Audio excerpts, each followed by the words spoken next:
নমস্কার। আরও একটি নতুন ভিডিওতে আপনাদের প্রত্যেককে স্বাগত জানাই। আর আজকের ভিডিওতে আমি একটা ইন্টারডের প্রসেস নিয়ে কথা বলবো। সেই প্রসেস অনুযায়ী যদি আপনারা একটা ট্রেড নেওয়ার প্ল্যান করতে পারেন, তাহলে আমার মনে হয় ইন্টারডেতেও একটা সাফল্য পাওয়ার সম্ভাবনা তৈরি হয়ে যাবে।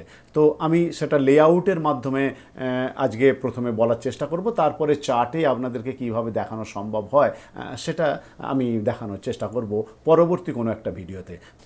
যদি কখনো আপনারা দেখেন যে কোনো চার্টের ক্ষেত্রেই হতে পারে, সেটা নিফটি হতে পারে, ব্যাংক নিফটি হতে পারে, বা যে কোনো অন্যান্য ইন্ডেক্স হতে পারে, কিংবা এমন কোনো মুভেবল যে স্টকগুলো লিকুইডিটি বেশি এবং যেগুলো ভোলাটিলিটি খুব হাই, সেই সমস্ত স্টকে এটা খুব কার্যকরী হয়। তাহলে আমাদের কি ধরনের স্টকে এটাকে অ্যাপ্লাই করতে হবে সেই ব্যাপারটা প্রথম আমাদের মাথায় রাখতে হবে।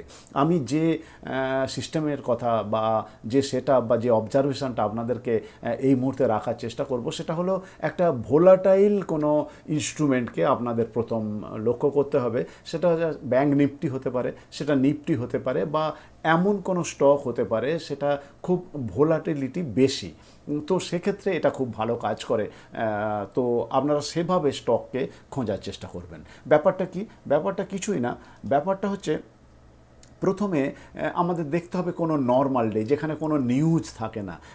এমন কোনো ডে যদি আপনারা পান যেখানে কোনো রকম নিউজের উপর সেটা ভ্যারি করছে না, সেক্ষেত্রে অ্যাকচুয়াল যেটা হয় যে নিউজ ড্রিভেন কোনো মার্কেট ফ্লো হয়, তাহলে সেটা কিন্তু এই সিস্টেমটাকে কাজ করে না। স্বাভাবিক সময়ে এই ব্যাপারটাকে দেখি, তাহলে কিন্তু ভালো একটা ফল পেতে পারি। প্রথমে কি হবে না, আমরা এমন একটা ব্যাপার দেখব যে চার্টে ওপেনিং হওয়ার পর সেটা ধীরে ধীরে হয়তো উপরের দিকে গেল, কিছুক্ষণ হয়তো উপরে গেল, সেটা 5 মিনিট হতে পারে, 10 মিনিট হতে পারে, 15 মিনিট হতে পারে, এইভাবে উপরের দিকে যাওয়ার সম্ভাবনা তৈরি হলো। একটা নর্মাল ডেতে আমরা যদি দেখি যে প্রথম ওপেনিংয়ের পর ধীরে ধীরে সেটি উপরে গেছে, তারপর যদি কোনো না কোনো কারণে মার্কেটের সিচুয়েশন অনুযায়ী সেটা ধীরে ধীরে যদি দেখা যায় যে আবার সেটা একেবারে লোকে ক্রস করার চেষ্টা করছে এবং কোনো একটা ক্যান্ডেলে লোকে ক্রস করে আবার উপরের দিকে যাচ্ছে, তাহলে কিন্তু আপনাদেরকে সতর্ক হতে হবে ওই দিন যে এটি মেবি আবার নিচের দিকে আসতে পারে। এবং এক্ষেত্রে যে নিচের দিকে আসা, এই নিচের দিকের আসাটা খুব স্পিডে হয় এবং খুব তাড়াতাড়ি আপনারা যদি অপশান নিয়ে কাজ করেন বা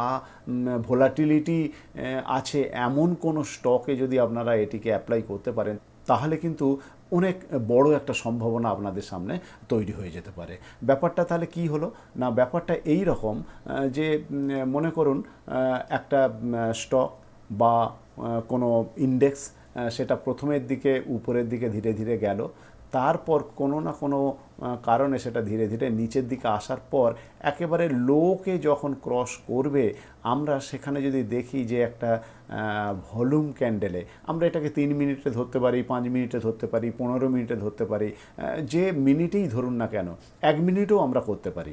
তো আমরা লোকে কখন ক্রস করছে এবং তাতে যদি আমরা একটু ভলিউম পাই এবং তারপর যদি সেটা আবার একটু উপরের দিকে রিট্রেস করে, পুল ব্যাক করে উপরের দিকে যদি একটা যাওয়ার চেষ্টা করে এবং তারপর যখন সেটা নিচের দিকে আসে, সেটা কিন্তু আমরা অনেক স্পিডে এবং অনেকটা বড় ফলিং আমরা দেখতে পারি।